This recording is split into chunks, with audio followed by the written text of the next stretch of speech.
छत्तीसगढ़ सरकार हथियार समेत सरेंडर करने वाले नक्सलियों को लाखों रुपए की मदद देगी। हथियार के साथ सरेंडर करने पर 4 से 5 लाख और बिना हथियार के सरेंडर करने पर 50,000 की मदद दी जाएगी। बड़े हथियार या विस्फोटक सामग्री की जानकारी देने पर 1 लाख का इनाम दिया जाएगा। ये सरकार की नई आत्मसमर्पण नीति का प्रावधान है। तो ये बड़ी जानकारी आपको दे रहे हैं।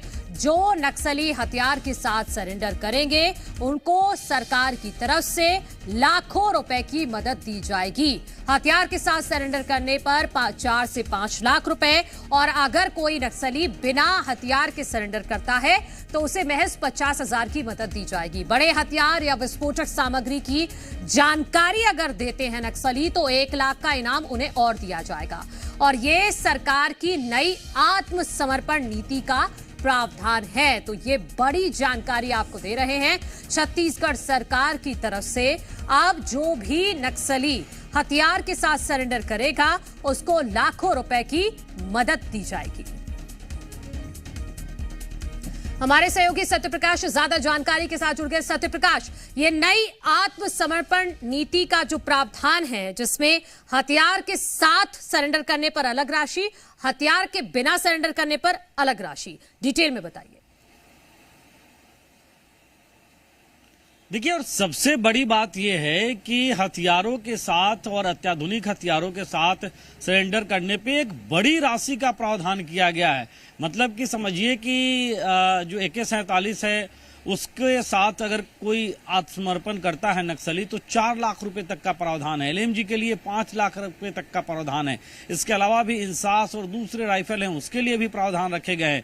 साथ साथ बगैर कोई बंदूक के भी अगर कोई आत्मसमर्पण करता है तो अलग अलग उसके रिहैबिलिटेशन के लिए, पुनर्वास के लिए, साथ साथ उसके रोजगार के लिए वो सब तमाम व्यवस्थाएं तो सरकार करेगी ही उस स्तर पे, लेकिन साथ साथ नगद प्रोत्साहन राशि भी 50,000 रुपए देगी। तो कहीं ना कहीं नक्सल मोर्चे पे जिस तरह से ये ठान लिया है केंद्र और राज्य सरकार ने कि नक्सलवाद के नासूर को खत्म करना है, मार्च 2026 से पहले खत्म करना है। और बार बार ये कहा भी जा रहा है केंद्र राज्य सरकार की ओर से भी, तमाम जो हुक्मरान हैं, जनप्रतिनिधि हैं, चाहे गृह मंत्री की बात करें या मुख्यमंत्री की बात करें, कि सिर्फ बंदूक चलाने की बात नहीं है और गोली चलाना सरकार भी नहीं चाहती।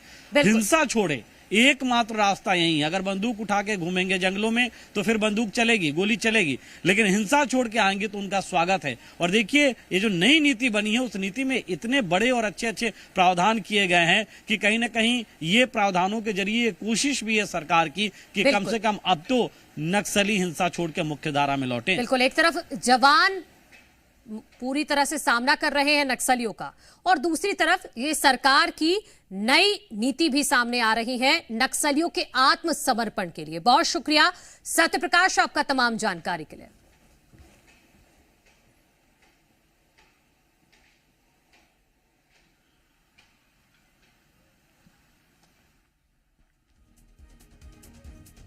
वहीं बीजापुर से बड़ी खबर है। मुठभेड़ में मारे गए नक्सली का मामला, अंबेली ब्लास्ट का मास्टरमाइंड मार गिराया गया है। 5 लाख इनामी नक्सली मारा गया है।